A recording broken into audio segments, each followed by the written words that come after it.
ايه الفرق ما بين التجارة الإلكترونية والدروب شيبينج والأفيليت اللي هو الأفيليت لينك؟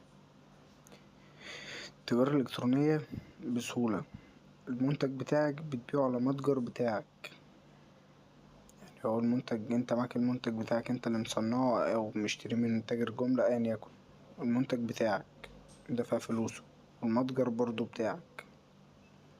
عكس الدروب شيبينج، الدروب شيبينج انت المنتج مش بتاعك بس المتجر بتاعك. طب الأفيليت ولا المنتج ولا المتجر بتوعك، انت بتاخد لينك منتج معين سواء منتج رقمي او منتج ديجيتال ان يكن، بتاخد اللينك بتسوله بتاخد العمولة بتاعتك.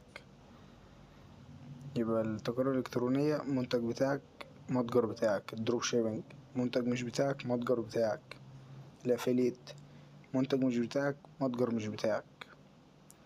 أنا من وجهة نظري كبداية ومعاك راس مال متوسطة تبدأ في الدروب شيبينج، وده اللي أنا بعلمهولك.